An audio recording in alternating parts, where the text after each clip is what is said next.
이번 시간에는 좀 이론적인 얘기는 빼고 제가 생각하는 인공지능이 뭔지에 대해서 제가 느끼는 거에 대해서 한번 살펴보도록 하겠습니다.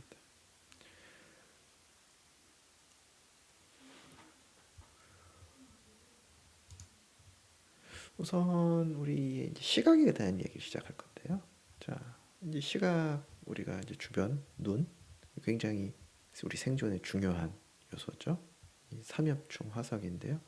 삼엽충 화석에 이제 눈이 흔적이 명확하게 남아 있죠.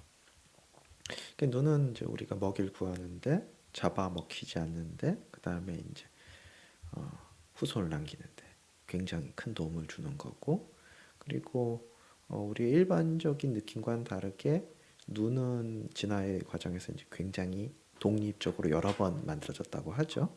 그러니까 그만큼 쓸모가 있다는 뜻이었겠죠. 그래서 뭐 삼엽충 같은 경우는 우리의 눈과는 전혀 다른 구조를 갖는 뭐 방식으로 진화를 했었고요. 자, 이건 뭐 거미의 눈인데요. 눈의 개수는 두 개도 아니고 우리랑 많이 다르죠. 얘는 뭐 앵무조개, 바늘구멍 사진기 형태랑 굉장히 유사하다고 합니다. 얘는 밤에 잘 보기 위해서 굉장히 큰 눈을 갖고 있죠. 사람과 비교해서 굉장히 큰 눈을 갖고 있죠. 그리고 눈으로 이렇게 경쟁을 하다 보니 이제 눈을 속이기 위한 그런 진화 경쟁도 있고요. 자, 그러면 눈으로 뭘 하나요? 우리가 눈으로 동물들이 눈으로 뭘 할까요? 음, 가장 중요한 거는 우리 주변을 파악을 하는 거죠. 3차원 구조를 파악을 하는 거죠. 여러분, 저 그림을 보시고 3차원 구조를 파악을 하셨나요? 자, 3차원 구조를 파악하셨는지 한번 볼까요? 자, 성공하셨나요? 물론 뭐 맞으신 분도 있겠죠.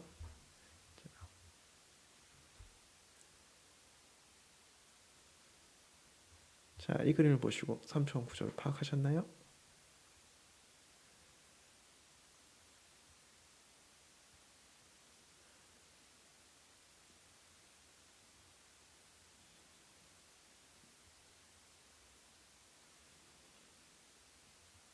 자, 또 눈으로 하는 중요한 일이 뭐죠? 색깔을 구별하는 거죠. 우리가 저 사과가 잘 익었는지 안 익었는지, 뭐 벌 같은 경우 저 꽃이 어디에 꽃이 있는지 이런 걸 파악하는 거죠. 뭐 명암을 파악하는 것도 마찬가지인 거고요. 그래서 A가 밝은가요? B가 밝은가요? 어느 게 밝은 건가요? 당연히 B가 밝죠.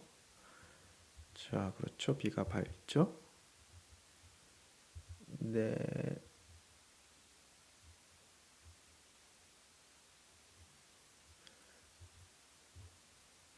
뭐 적어도 픽셀의 밝기는 같습니다. 픽셀의 밝기는 같습니다. 그러니까 이 밝기 예측에서 실패한 건가요? 이거는 뭐 이제 몇 년 전에 웹 공간에서 많이 떠돌았던 건데요. 이제 어떤 분들은 이제 흰색, 금색 드레스로 보는 거고 어떤 분은 파란색, 검은색 파검 드레스로 보는 거죠. 제가 이걸 파검 드레스로 알고 있으니까 저처럼 흰금 드레스로 보시는 분들은 틀린 거고 그분들은 지금 뭔가 잘 익은 사과 찾는 경쟁에서 지금 밀린 거죠.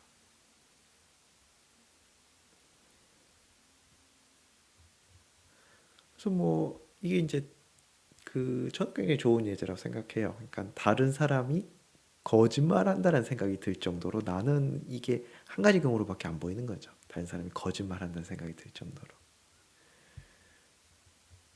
자, 그래서 어느 좋으신 분이 이걸 만들어 놓으셨는데요. 자, 이게 흰금이냐 파검이냐 하는 거죠. 그래서 뭐 맞추신 분도 있겠지만 많은 분들이 색깔 예측에도 틀린 거죠. 자, 이거는 얼굴을 찾는 거예요. Example of the sort of optical illusion here. But if you photograph it in the right way, as you're about to see, the eye plays extraordinary tricks on you. So there it is Einstein. There he is in profile. Wow. And there's the inverted bit, but hello. Your eye tells you that's poking outwards, and yet it isn't. That's the inside bit. And your eye refuses to believe it until you get to that. That's great. Oh, you're twisting my melon there. Isn't that extraordinary? Why does it do that? Well, it does that because your brain is programmed to recognize human faces. And it's one of the first things babies do is look at faces. And you expect to see a face. And even though you know it isn't a real face, your brain fills in the again. 자, 참 묘한 그림이죠. 그죠? 자, 저 태양맨이 어깨 주물러주고 있는 게 보이신가요? 자, 지금까지 제가 계속 뭔가 이렇게 눈이 실패한, 정확히 말하면 뇌가 실패하는 걸 보여드렸는데요. 이게 진짜 실패인가요? 사실 이런 일루전들이 진짜 실패가 아니라 정말 우리의 눈과 뇌가 얼마나 일을 잘하는지에 대한 진짜 성공 사례들인 거죠.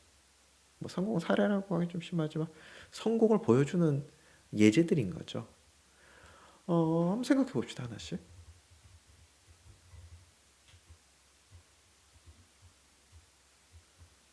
자, 우리는 이 눈에 있는 이 2차원 망막인가요? 포토리셉터에 받아들인 포톤을 갖고서 3차원을 재구성해야 돼요. 근데 근본적으로 3차원은 유일하게 결정될 수가 없습니다. 저게 색칠된 패널이 서 있는 건지 바닥에 칠해 놓은 건지 아니면 진짜 저런 만화 같은 존재가 나타난 건지 근본적으로 알 수가 없는 거죠. 그러면 정답은 앞을 보고서 3차원 구조를 알 수 없음이 정답인 거죠. 이것도 3차원 구조를 알 수 없음이 정답인 거죠. 이것도 뭐 물체의 밝기가 그림자에 의해서 지금 B가 그림자가 지워진 거죠. 그러니까 이게 원래 A가 B가 밝냐로 봤을 때는 B가 밝다고 보는 게 타당하죠. 왜냐하면 그림자가 지워져 있는데 색깔의 밝기가 같잖아요. 그러니까 우리의 눈은 원래 풀 수 없는 인버스 프라블럼을 정말 합리적이고 현실적인 가정 그리고 우리가 살아가는 세상에 적합한 가정을 통해서 계속 풀고 있는 거죠. 그거를 우리가 인식하지 않는 그 레벨에서 그냥 다 풀어주고 있는 거죠, 우리 뇌가. 이것도 색깔을 보시면 자, 물체의 색깔은 알 수 없다가 정답입니다. 왜냐하면 물체의 색깔은 우리 눈에 들어올 때 물체의 색깔과 빛의 색깔에서 결정이 되는데 빛의 색깔은 모르잖아요.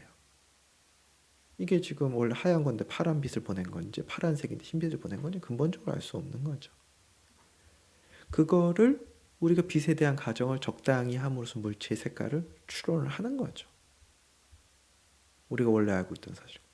따라서 어떤 사람들은 빛에 대한 가정을 이런 식으로 해서 저걸 흰금으로 보고 어떤 사람은 파금으로 보는 거죠. 왜 어떤 사람은 이제 어떤 사람과 어떤 사람들은 왜 빛에 대한 가정이 좀 다르냐? 그건 좀 더 다른 이슈겠죠. 뭐 어떤 분들은 이게 좀 약간 아침형 인간이냐, 뭐 올빼미형 인간이냐에 따라서 이제 익숙한 빛이 다르기 때문에 가정이 좀 달라진다, 뭐 이렇게 생각하시는 분도 있는데요. 어찌되었든 간에 중요한 거는 우리는 빛에 대한 가정을 그냥 우리의 무의식중을 함으로써 물체의 색깔을 항상 추론을 하는 거고 그게 거의 맞는다라는 거죠.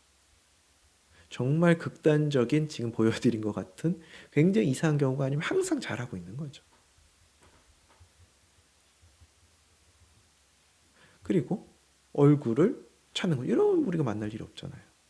그 얼굴을 정말 숨어져 있는 상황에서도 정말 나무 숲 속에 이렇게 숨어 있는 상황에서도 얼굴을 찾아서 동물의 얼굴 찾아서 우리가 생존해서 살아남는 거고요. 그러니까 이게 우리의 성공 사례들인 거죠. 그러니까 우리는 뭐 뭔가 이렇게 정량적을 측정하기 위해서 이 감각기관과 뇌를 발달시킨 게 아니라 생존하기 위해서 발달한 거고 그 역할을 정말 잘 수행하고 있는 이해가 어떤 이런 데서 드러나는 거죠. 이제 이런 것들이 우리가 지능 그러면 왠지 인간들이 다 할 수 있는 건 빼고 인간들 중에 누구는 하고 누구는 못하고 이런 데 집중을 하는데요. 사실 지능이란 건 훨씬 더 넓은 의미라고 생각합니다. 그래서 뭐 지능에 대한 굉장히 다양한 정의가 있지만 제가 봤을 때 가장 괜찮은 제가 봤을 때 정의는 이 환경으로부터 정보를 추출하는 거죠. 어떨 땐 이 사진을 보고 여기 안에 뭐가 있는지 얘기하는 거고 어떨 땐 사진을 보고 그 안에 사람의 기분을 얘기하는 거고 어떨 땐 그 사진을 보고서 내가 갔을 때 어떻게 길을 택해야 될지를 아는 거고 그러니까 그 상황에 맞는 정보를 추출하고 그걸 지식 형태로 갖고 있는 게 지능인 거죠. 그러니까 우리가 이제 인공지능 그럴 때 그 지능을 너무 우리가 이제 뭐 수학 문제를 푸는 이런 쪽으로 좀 집중할 필요는 없다고 생각해요. 우리가 우리 뇌를 써서 하는 수많은 일들. 어쩌면 그 중에서도 그 밑에 깔려 있어서 우리가 인식 못하면서 엄청 잘하는 것들을 하는 게 지능이 아닐까. 지능이 더 중요한 역할이 아닐까 이렇게 생각합니다. 자, 벌들. 저 작은 벌이 그리고 100만 개 뉴런밖에 없는 저 작은 뇌가 하늘을 마음껏 날아다니고 그리고 저 공중에 정지해가지고 있고 그리고 뭐 약간 논쟁의 여지는 있겠지만 서로 대화도 하죠. 어디에 꽃이 얼마큼 있다. 그러니까 이 지능이라는 게 사실 저런 드론을 만들면 저 사이즈에 저런 일을 할 수 있는 저 로파워에 이게 굉장한 거죠. 그러니까 이 인공지능이라는 게 수학 문제를 푸는 것보다는 사실 저런 걸 만드는 거에 더 가치가 있을 수 있죠. 자, 그래서 저는 이렇게 생각합니다. 지금 살아 움직이는 모든 이 동물들은 다 스마트하다. 뭐에 비해서? 지금까지 인간이 만든 것들에 비해서.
자, 이거는 뭐 로봇이 지금 들것에 실려 나가고 있죠.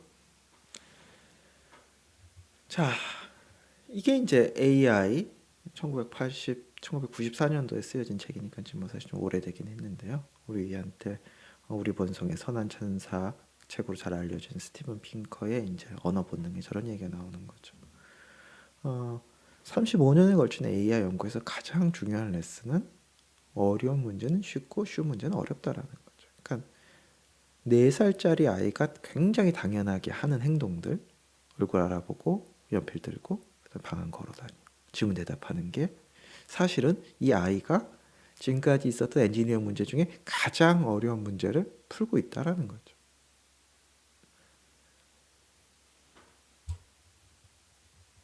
그래서 이제 굉장히 훌륭한 좀 뭔가 굉장히 압축이 돼서 해석이 아주 쉽지만은 않지만 굉장히 훌륭한 제가 봐서 정말 통찰력 있는 그것도 그 과거에 저 얘기를 했다는 게 놀라운데요. 이제 CMU에서 이제 인공지능 이쪽 연구를 했던 모라백이 이 우리가 이제 주변을 센싱하고 모터 스킬, 그러니까 몸을 움직이는 이런 거는 10억 년 된 기술이라는 거죠.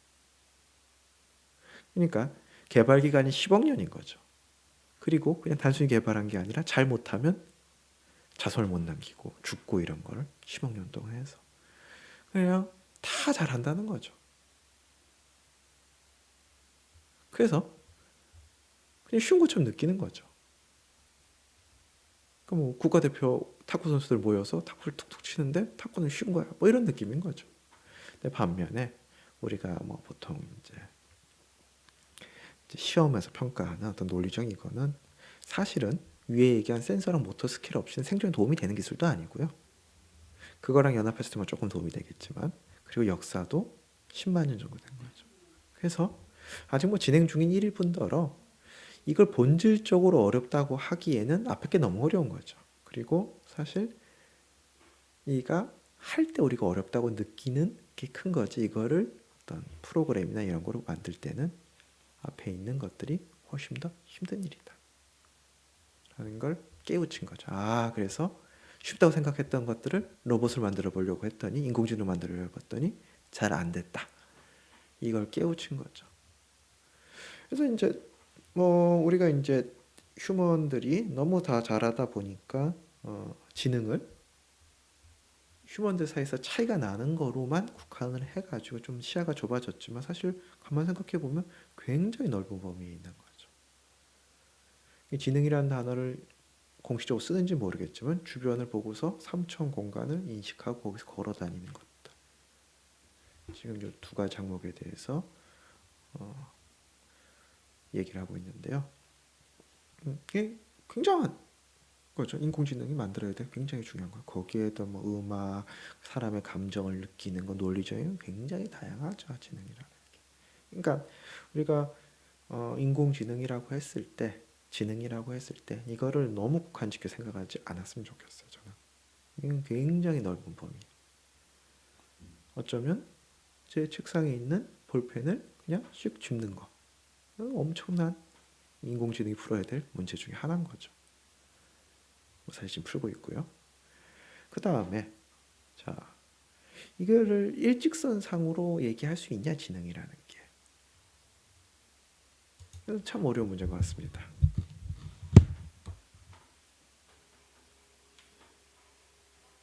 이게 이제 화면에 이제 숫자들이 나타나고 작은 순서대로 성공적으로 누르면 이제 상으로 이제 과일을 조금씩 주는 거거든요.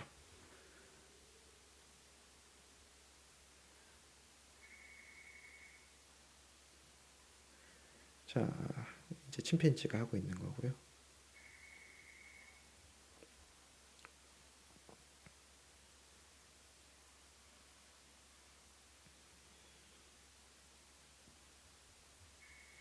옆에 만물의 영장 인간이 하고 있습니다.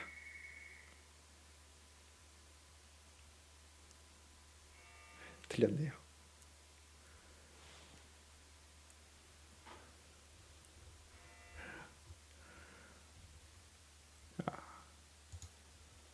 봉고래도 좀 생선 뱉는 거 보신가요? 작은 물고기를 좀 뱉었죠?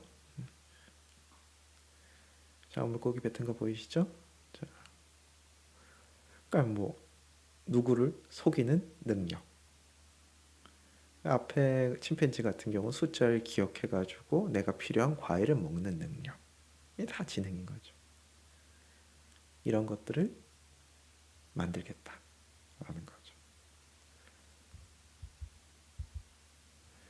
자, 그래서 뭐 지능이라고 했을 때 뭐 우리는 지금 살아 움직이는 많은 것들이 잘하고 있는 것들을 인공적으로 만들어 보겠다, 이런 생각을 하는 거죠.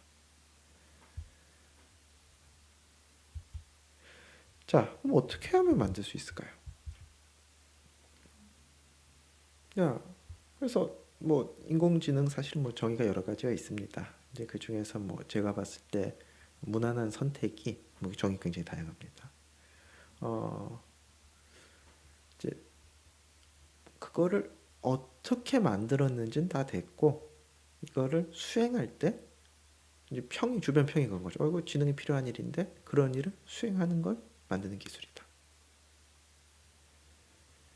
뭐 사람이 잘하는 걸 컴퓨터한테 시키는 거다. 뭐 저는 꼭 사람보다도 뭐 동물이랑 조금 더 넓은 텀이었으면 좋겠는데요. 어찌됐든 간에, 그러니까 인공지능이라는 거는 어떻게 만드는지에 대해서는 관심이 없고, 주변의 평이 그거 지능이 필요한 일인데 라는 일을 하는 기계를, 하는 프로그램을 만드는 일이라는 거죠.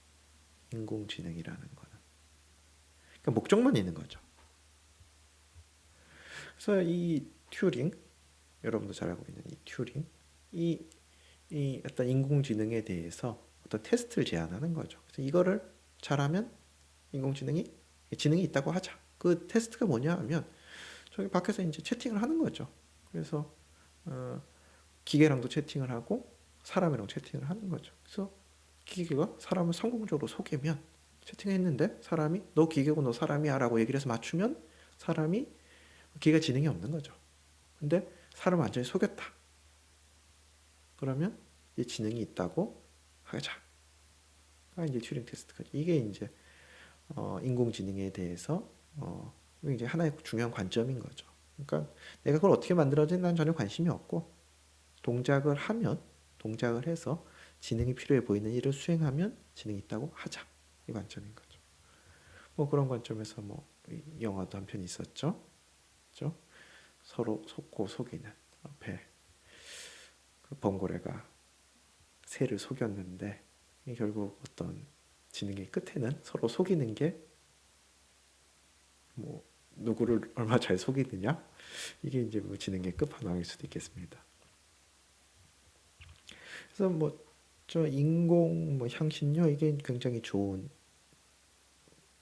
비율이라고 생각을 하는데요.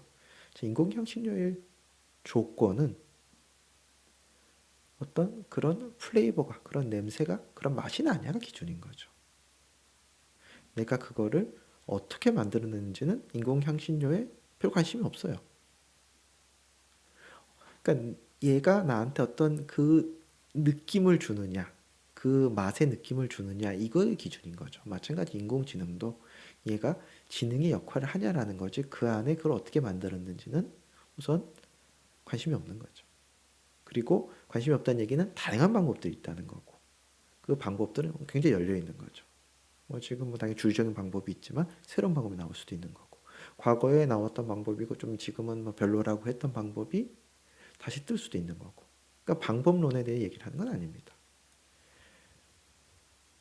그럼에도 불구하고 현재 뭐 굉장히 주류적인 방법론이 있죠. 지금 이 인공지능이 어떤 이걸 화두를 만든 엄청난 진보를 일으킨 방법론이 있죠. 그 방법론에 대해서 한번 살펴보겠습니다. 기본은 뉴런인데요. 뉴런. 뇌, 뭐 동물들의 뇌를 만들겠다는 거고 그게 레고를 조립해서 뭐 저 제품을 만드는 것처럼 뉴런도 뇌도 뭔가를 잘 조립하면 만들 수 있겠다. 그게 이 뉴런인 거죠. 그래서 뉴런을 잘 모델링해서 그걸 뭐 하드웨어로 만들든 소프트웨어로 만들든 뭐 수식으로 쓰든 해가지고 그거를 잘 붙여서 뇌를 만들겠다. 뭔가 인공지능 실현이 가능한 하드웨어를 만들겠다. 이게 이제 기본 생각인 거죠. 이건 이제 굉장히 오래 전으로 거슬러 올라가고요. 뭐 이게 들어오면 뭐 숫자들을 곱해서 더해서 뭐 이렇게 판단하는 저런 뭐 1차 함수로 이제 모델링을 한 거죠. 여기까지는 고등학교 수학이니까 뭐 얘기를 하고 뭐 디테일한 수학은 넘어가겠습니다. 자, 뭐 저거 하면 왜 지능이 만들어지느냐? 제가 하나 예를 들어 보겠습니다. 제가 이제 그 통조림 회사에 이제서 컨베이어 벨트에 이제 물고기가 지나가는데 그걸 보고서 연어인지 농어인지 구별해야 되는 거죠.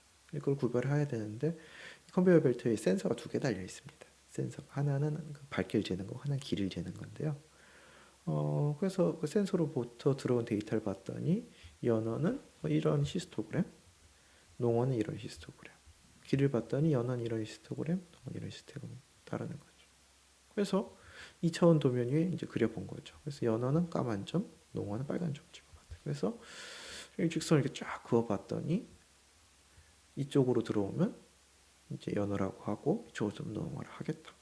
그래서 이렇게 뭔가 구별하는 방법을 디자인해서 뭐 프로그램을 만드는 거죠. 근데 이걸 봤더니 센서로 들어온 신호에 어떤 숫자들을 곱하고 그걸 더해서 어떤 절차, 스레셜딩을 해가지고 결과가 나오는 게 제가 방금 개발한 연어 농어 구별 시스템인 거죠. 그게 아까 말씀드렸던 뉴런이 하는 일인 거죠. 그래서 굉장히 단순한 예인데요. 이 기본적으로 마찬가지예요. 사진도 1000 곱하기 1000, 100만 화소다. 그럼 숫자가 100만 개 있는 거고, 칼라다. 그럼 숫자가 300만 개가 들어오는 거죠. 우리가 얘기하는 말, 그것도 웨이브 폼인 거죠. 우리가 44.1kHz 이랬지만 굉장히 고음질인데요. 이 숫자가 1초에 444100개를 쓰면 1초 동안에 소리가 다 표현할 수 있는 거죠. 그러니까 그런 숫자들이 왔을 때 이런 걸 해가지고 결과를 내보내면 되는 거죠. 그래서 그런 생각을 갖고서 이걸 이제 수학적으로 표현하거나 하드웨어나 이렇게 만든 거죠. 그게 인공 뉴런 되겠습니다. 그래서 50년대, 60년대 그거를 연결해서 만든 거죠. 지금 관점에서 봤을 때는 정말 아주 작은 뉴런 하나를 만드는 건데 저 때는 저렇게 복잡한 걸 만든 거죠.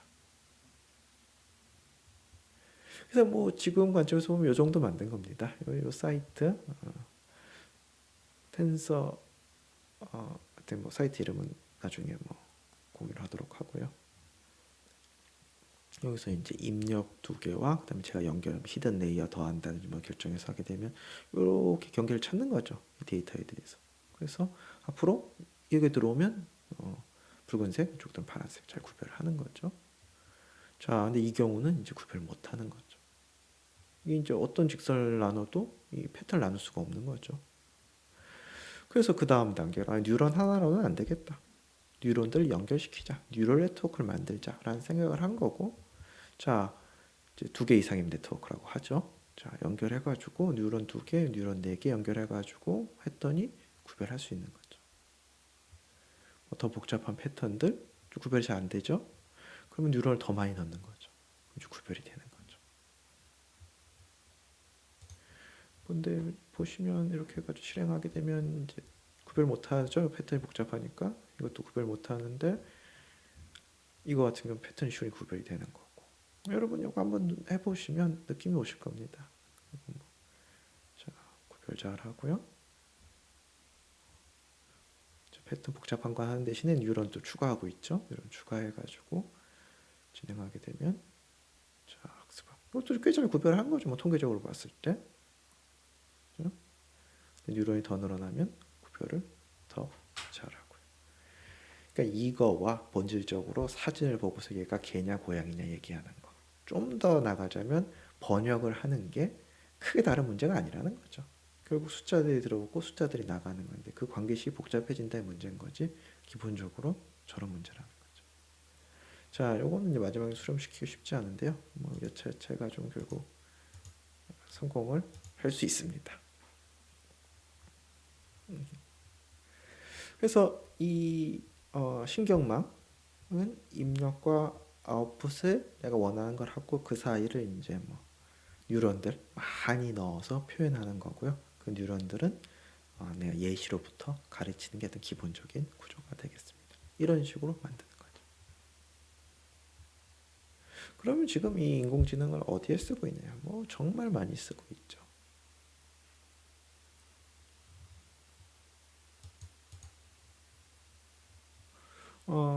너무 많아가지고 일일이 나열하는 게 무의미할 것 같고요. ML퍼프라고 머신러닝 관련된 퍼포먼스 이밸류에이션은 벤치마크 사이트가 있습니다. 그래서 이제 저 밑에 문장이 그걸 굉장히 잘 요약해주는 거라고 하는데 이제 AI가 이제 인더스트리를 진짜 근본적으로 변화시키고 있죠. 근데 아직도 뭔가 그 하드웨어랑 소프트웨어가 더 빨라져야 될 필요를 계속 모든 사람이 느끼고 있는 거죠. 그래서 여기서는 이제 중요한 모델들에 대해서 하드웨어, 소프트웨어 성능 비교를 하는 사이트가 되겠습니다. 그래서 이 사이트에 가만 보시게 되면 어떤 모델이 중요한지, 어떤 하드웨어에서 어떤 결과가 나오는지 이런 것들 다 볼 수 있죠. 그래서 이제 0.7 버전에 이제 이렇게 둘, 넷, 여섯, 7개 모델이 골라져 있는데요. 선정되어 있는데요. 이제 이 모델들을 애큐러시 드랍 없이 얼마나 빨리 결과를 낼 수 있는지, 그러니까 인퍼런스를 할 수 있는지 이제 이걸 비교하는 거죠. 그래서 이 모델들을 보시면 정말 많은 인공지능 분야에서 사람들이 지금 뭘 중요하다고 생각하는지, 이제 뭐가 큰 워크로드가 될 거라고 생각하는지 대강 이제 큰 틀은 보실 수 있는 거죠. 우선 이제 처음에 컴퓨터 비전 쪽인데요. 자, 보면 이제 뭐 레지넷 뭐과 이제 오브젝트 디텍터가 선정돼 있는데요. 뭐 이제 이런 게 어떤 데 쓰이냐 하면 뭐 우리 뭐 가장 잘 예를 들면 뭐 테슬라의 오토파일럿 같은 경우는 지금 카메라가 8개 달려 있죠. 앞쪽 보는 거 3개, 좌우 2개, 왼쪽 뒤, 오른쪽 뒤, 그 다음에 뒤에 이렇게 8개가 되어 있고 뭐 그 외에도 뭐 레이더 이런 게 붙어 있습니다만,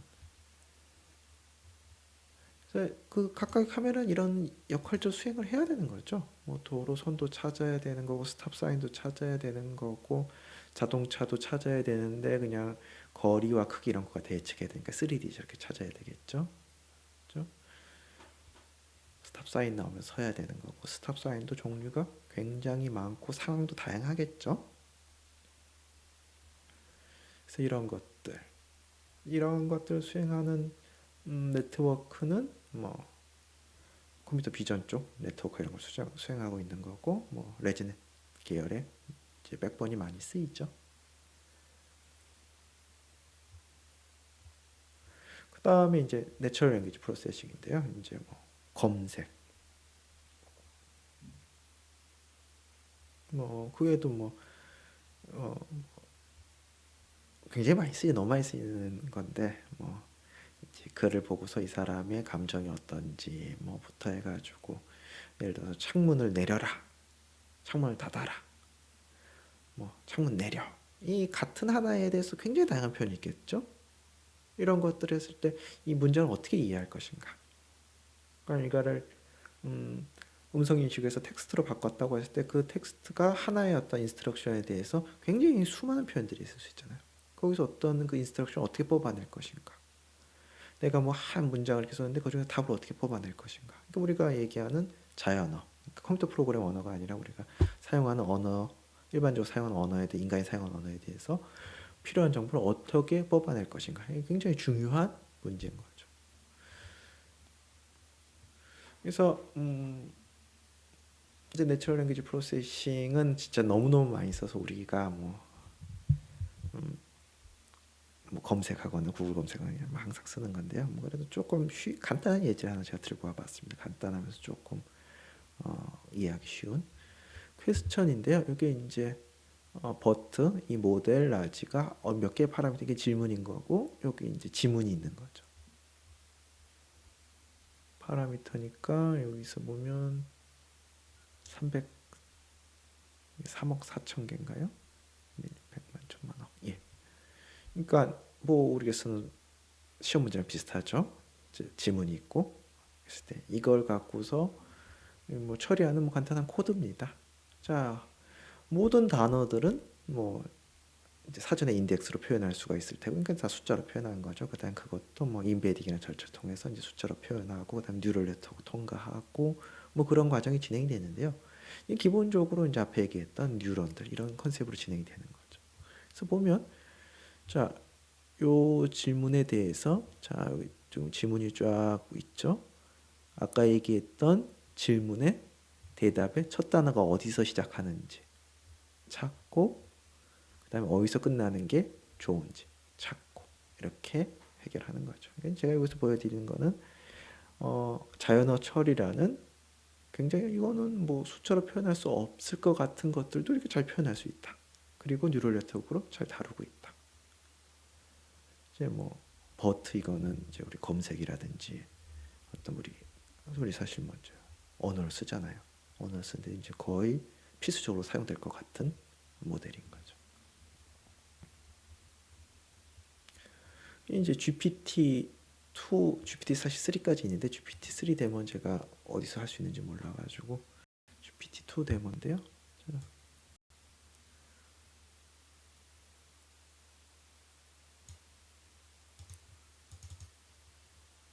자, 이게 있으면 다음 단어가 뭐가 나오면 좋냐라는 거죠. 자, 그러니까 이 이야기를 이제 스스로 만들어 나가는 거죠. 요 정도 나오게 되면 다음에 이런 이야기 나오면 좋다.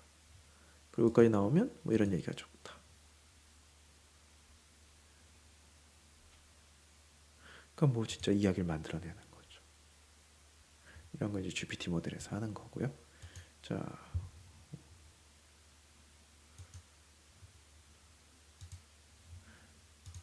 이게 이제 뭐 비유를 하자면 문장의 뒤를 채우는 거죠.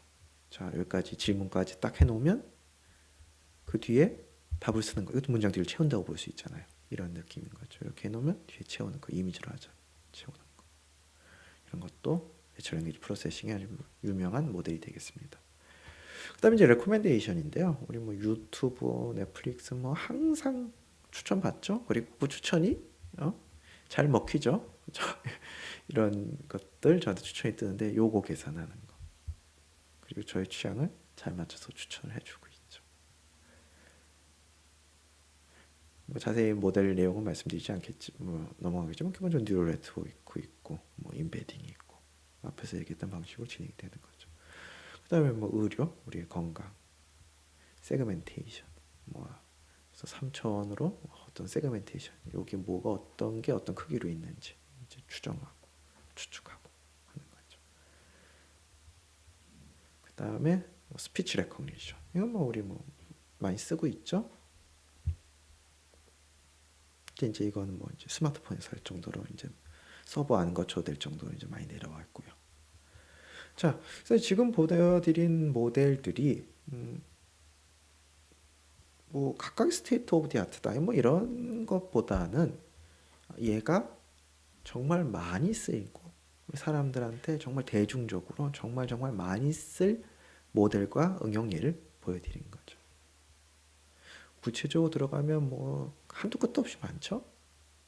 이런 것들은 이제 여러분의 전공과 상황에 따라 보시면 되겠지만 지금 제가 보여드린 거는 정말 거의 전 인류가 사용하게 될 것 같은 예들인 거죠. 그 다음에 마지막으로 이 AI의 제가 봤을 때 가장 흥미로운 제 관점에서의 관전 포인트. 좋은 AI를 만들기 위해서 이제 AI를 쓰기 시작하는 거죠. 우리 인간을 도구의 인간이라고 하는데 사실 동물들도 도구를 쓰죠. 근데 인간은 자꾸 도구를 이용해서 더 좋은 도구를 만드는 걸 하는 거죠. AI가 정말 엄청난 도구인데 AI를 써서 더 좋은 AI를 만드는 일을 지금 열심히 하고 있죠. 오토 ML이라고 보통 많이 얘기하는데요. 자동으로 머신러닝을 하는 거죠. 그러니까 사람이 하는 거는 목적을 줘야 되겠죠. 뭐 이런 거 잘 됐으면 좋겠어. 그다음에 뭐 현재로서 뭐 데이터도 줘야 됩니다. 데이터 이런 데이터. 뭐 아니면 강화학습 같은 경우는 데이터를 안 주는 경우도 뭐 그런 것도 사태이 가능한데요. 어찌됐든 간에 목적은 명확히 줘야 되겠죠. 이런 거 잘 됐으면 좋겠어. 그러면 뉴럴 네트워크 구조를 그리고 뉴럴 네트워크를 학습하는 방법을 찾는 거죠. 저거를 찾는 것도 어떤 뉴럴 네트워크가 찾고 있는 거죠. 이걸 뭐 뉴럴 아키텍처 서치라고 하는 거죠. 그 다음에 인공지능의 굉장히 중요한 부분이 하드웨어죠.